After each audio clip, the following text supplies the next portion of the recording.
Thanks for coming. As always, we appreciate you coming out. Before we review the Nevada game and talk a little bit about Fresno. Our hearts are heavy for San Jose and that football program. To have something as tragic as an 18-year-old young man, dying is in a football family, and we're all, when you're involved in football, you're all involved in it together. And I've talked to Brent, and we've reached out to them as a program, and really, feel terrible for them, and give them all our thoughts and prayers that go along with that. And so I know they'll move on and move forward, and our hearts were with them. And Nevada, I thought, really proud of our effort as a football team. And I thought the guys came out, they played hard. I thought they really prepared hard last week. Playing on the road, we hadn't done real well. So it was good to have some success on the road, because we knew we had 2 in a row coming, and next week on Saturday at Fresno State, that will be a very hostile environment. So it was good to get a road win. The mental and physical that we always look for as a team, I thought we played with that toughness.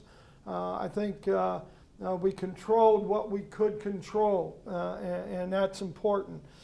Defensively, I thought we played very hard. I think they played with a lot of passion. I thought the front six did a really good job of stopping the run, and that's the one thing we had really talked about, is doing a great job versus the run. We created negative plays, which is always something that is important. And the sacks and the TFLs, and we tackled as a team much better. Forcing 2 turnovers and scoring on defense, always gets the whole team jacked up. And Michael Shawcroft did a great job stripping the ball, and Patrick scooped and scored. And believe me, we practice those things at least once a week as a whole defense, so it was great to see that. Holding them under 100 yards was one of our goals, our game goals, because of the 2 running backs that they had. And so I thought from a defensive standpoint, we hit that goal and did a nice job. Played a lot better on 1st and 2nd down.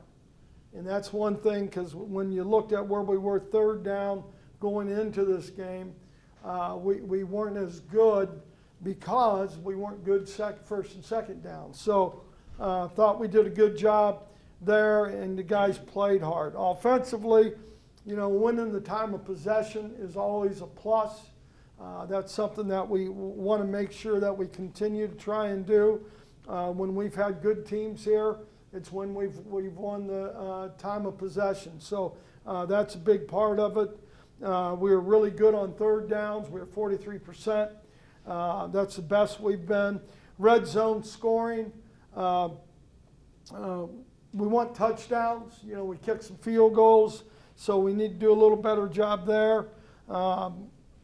Rushing, we'd like to get, and I know there's a statistic out there, and you guys know it as well, but we had 161 yards rushing, but if we can get to 200, we win a lot of football games. And that's something that we got to continue to do a good job of. And what we do today and Wednesday, as far as the physicalness that we'll have, I think we're getting better there, but we're not where we need to be. Obviously, we had 6 false starts. That's bothersome, obviously, and I think maybe I'll quit talking about it, and maybe we'll do a better job and be more disciplined. But we're going to stay after it, and we got to be more disciplined and this environment will be much louder than the environment we just played in. So we have to be disciplined. We got some young guys who make mistakes, but when you're 6 games into or 7 games into your season, you're not young anymore. So we've got to, and we will, and we have, but we've got to, address it again. And like I said, maybe I shouldn't say anything. Run game's got to improve. And talking with Hoke, and the one thing he said, our running backs got to do a little better job, and also at the same time, obviously up front. But he really thought that there's some holes there that we got to hit, and there's some things on the second level we got to do a better job with. Kicking game, really liked Jack and what he did. He had a good football game. I thought the effort on our kickoff team, our kickoff team really sets the tone, particularly when we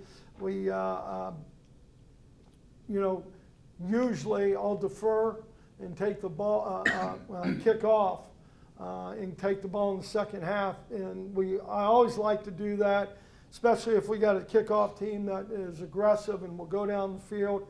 I like to always do that to start the football game and to send a message. And, I think our guys did a good job. Mekhi Shaw really played well. I mean, when you look at what he did in the special teams, really played with great tenacity and effort and toughness. So it was good to see that. Overall, it was great to win. As you all know, this is a tight conference race. I think it's a battle every night when we play, every day. This one with Fresno, obviously, there's a traveling trophy that is not in our offices right now, which we would like to bring back to San Diego. And I think that's important. And, they're a very good football team. They have good skill on both sides of the ball. And you're looking at their secondary, and you look at what they have offensively at wide receivers. They're physical to line of scrimmage, both sides. And, we got to do a great job of stopping the run. Last year we didn't. If you remember that football game, I'd like to forget it, but we didn't do a good job last year. And this is, like I said, it'll be a hostile environment. Logan Fife, the quarterback, has done a really, really good job for him. Hayner, I don't believe is going to play. I don't know. And at the end of the day, it really doesn't matter. It matters on what we get done. Jalen Cropper is an excellent wide receiver, really a playmaker. And Jordan Mims is the guy who hurt us a year ago. Rivers didn't play, if you remember, and Mims did a great job of running the football. We need to be much more active in getting people to the ball and getting him on the ground. Last weekend, they rushed for 285 against New Mexico. Obviously, they got a big physical offensive line, and they're very active on defense. Coach, I know you mentioned you didn't want to talk about penalties, but I do have one penalty question. In the past, you're always quick to talk about penalties and how the coaches need to do a better job. So when it comes to false starts, A, what can coaches do to help that? And B, at what point is it on the players to have to correct those? Well, I think when you're 7 games in, I would say the players have probably heard enough of being disciplined in those things. I do think we do all kinds of stuff. We'll have crowd noise for this week.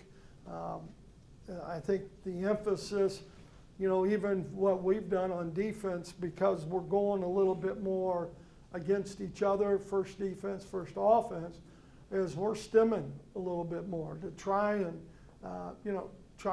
do our part to help. It seems like it's more on the road that you are getting the false starts. Is that what you guys are noticing? So is that a noise thing, or is that, what else is there? Well, I used to think it was a little bit of youth, and I do think there's some of it. I think guys got to get a little more comfortable in their own skin, you know, and what they're doing. I think that's part of it, because I do think a couple of the younger guys who have had some incidents with it, they're trying to get too good of a start, you know, and that's part of it. But you know, Mike's works every day on it. We're trying to help him out, or our defense is trying to help him out, you know, from that standpoint, and it will come around. So are they like reacting, you think, to the defender? Oh, I think some of that is, you know. Now, what most people have done is they've been, you know, pretty good laterally, you know, and so there's no intent coming to you, you know. The thing I hate about it is, as an offensive coach, I would still like to be able to use my cadence as a weapon, right? Well, you're not real comfortable using that cadence as a weapon when you're false starting. So that, you know, that's a negative that we gotta keep working on. You have all kinds of statistics. Can you tell us how many penalties your offensive front has and how many hits your quarterbacks have taken? I cannot. I cannot. I don't have them. I don't have them with me. Let's put it that way. With the struggles you've had, is there ever any consideration to move what few veterans you have, your offensive center, to guard? Do you have a center who could replace him so you'd have a little bit more experience at those positions, or is that a reach? No, I think it might be a little bit of a reach, but is it doable and could we do it? Yes. And the one thing is, you know, Marabella and Olema and Caden, they all are taking snaps pre-practice. I mean, there's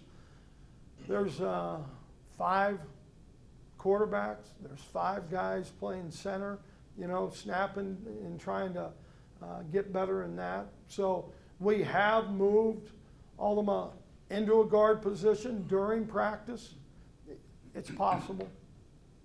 BCD and Sdsu didn't start against Nevada, but played from the 3rd drive on. Is there a reason why they didn't start? They didn't. Okay. One thing I noticed is that Caden McDonald moved back to like a Sam role against Nevada, and Zyrus and Slakalaka were more the Mikes. Is that something you guys saw during the bye week that you thought would be more advantageous? Yeah, we did. We thought, you know, for Caden, he's more comfortable in playing linebacker, and I played inside. You know, inside's got to be, you got to be pretty instinctive because it comes from all directions. When you're playing as an outside backer, you know, you got one way you want to look at it, right? And the ball's coming from here if I'm the left defensive end or linebacker. Is that going to continue, or is it with that? Yeah, I think Caden. I think Caden's a little more functional, and I think for him, I think he feels a little better playing there. Hey Brady, a couple weeks ago, you had losses were mounting, some flux and some fluidity at the coordinator position. Quarterback was also a position that was not stable at the time. Many teams or programs the season could have gone off the rails. You guys did not. You guys seem to have kind of regrouped. Got a lot of season left. Well, exactly. Won a few games. What do you think was key in those times where it was kind of tense? What held you guys together? I think there's good men on the staff, you know, and I think Jeff was a good man also, is a good man. You know, we've got some good leadership. I think our leadership has grown a little bit, but from that standpoint, you know, I think, you know, we've always had a pretty good where we're going to play together no matter who's, you know, in those positions. We're going to coach no matter who's in those positions. Obviously, the Oiltown rivalry game, you've been all around many different schools. Any other trophies or things stick out to you in all your years of rivalry games? Well, the Paul Bunyan Trophy is always one of the best. You got Paul Bunyan like this on this. What do you think it means to them when they look at an oil can? Do you actually explain to them what that is? We do, and you know, it's kind of, it's really kind of neat. Coach Maddox, Kurt he loves trophy games, and he thinks they're special. And for a guy who doesn't know and hadn't been to San Diego very much, he is wound up on the oil can, I can tell you. And we have a few things that we're showing the guys. You know, it's only been 12 years, right? But I think there's 61 seasons that we've played them, so the rivalry from that standpoint is there. Would a trophy like of a Game Boy console resonate more with the players? Probably, something like that. I think we'll try and educate them and tell them enough about what the story is on the oil can. Maybe lift the hood and show them where oil goes in the car. Do cars still have oil now?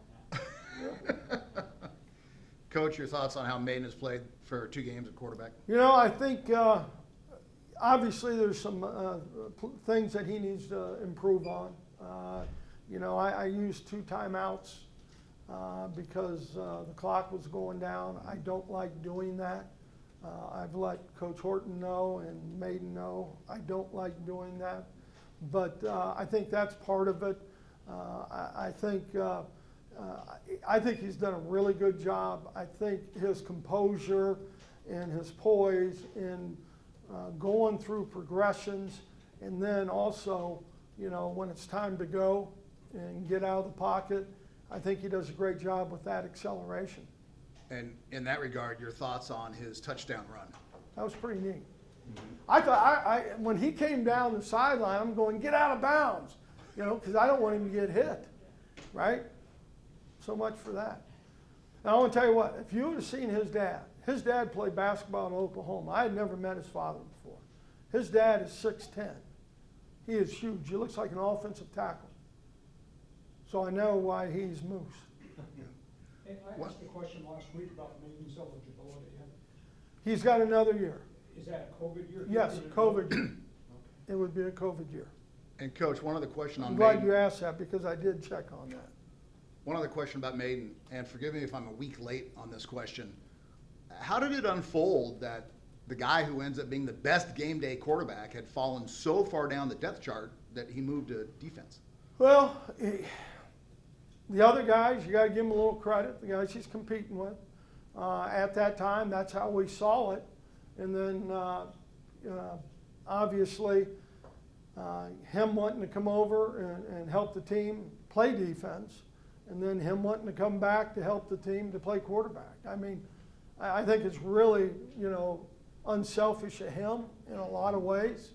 But, you know, I mentioned his dad and his mother I've met. You know, they've done a good job with him. Given he has another year, would you anticipate him being back? I don't know. I don't know how I would. Right now, I don't know. We haven't had that conversation. What did you think of Braxton's catch? That was nice. It was nice, I tell you. And he can run with the ball, as we know. You know, there's a couple more things that we'll keep working with him. Has there been any thought given to extending an olive branch to see if Will Haskell would like to come back and play, since the dynamics of your position have changed by virtue of injury? I don't think so, Hacksaw. I think we're pretty pat where we're at. Jalen Armstead was back in uniform, played a lot of special teams. Is he still working his way back to getting some? Yeah, he really is. You know, I would say he was probably about 85%. You know, I don't think he's 100%, but I do give Jalen credit for understanding you can play a little bit when you're hurt, not when you're injured. And then Cam Davis seemed to, for the second straight game, get some fourth quarter carries when he didn't get any in the first 3. Yeah. Is that by design? Is that how you look at him? Yeah, I think, guy? well, Coach Hort, you know, as he, you know, goes through the game, he looks to, you know, where certain plays, definitely, there's some of those things, but, you know, who's got the hot hand? You mentioned getting field goals instead of touchdowns. What's it going to take to get touchdowns instead of field goals? Well, we got to get in the end zone. I mean, obviously that's a touchdown, but we've got to be more physical at the point of attack. you know, you're sitting there kicking field goals and you're going, great job, Jack. But let's get in the end zone. Do you think it's mostly penalties that's holding that up, or is it just a combination? Well, I think two games ago, I got to think, I think it was penalties because we were down there, you know. Now, we get in a decent situation again, have another one. I mean, penalties have hurt, no doubt. And getting back to Maiden, coach, have the players rallied around him more so than a normal quarterback? The fact that he did move from defense to offense. I don't think there's any doubt that's part of it. I do think the guys on defense, because he did play on that side of the ball and be with those guys, I think they, and I would say the way he started, I think, you know, they definitely are rallying around him. And one other question, the fact that he came over from defense and was so far down the depth chart, was he just loose coming in, especially in his first game, where it's like, oh my gosh, I got nothing to lose, let's sling it? I don't know, that's a good question for him. Okay. That's a good question for him. But, no, I think, you know, I'm telling you, he is the most laid-back guy, and that's not me, so I have a problem with it sometimes. Keyshawn seemed to reemerge this past week. Where's he been and what's allowed him? He's been here, and he's been out on the field, but he needed to play physical. And I thought he really did that. And you go through that tape, I really thought definitely it was his best game. Is there any reason, though, that we hadn't been hearing his name as much, do you think, in your mind? You know, didn't play as well.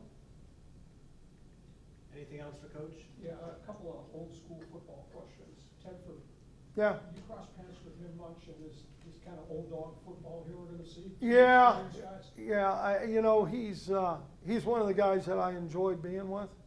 You know, I don't enjoy being with everybody, but you know, the respect I have for him as a coach, and you know, as a person, has been awesome.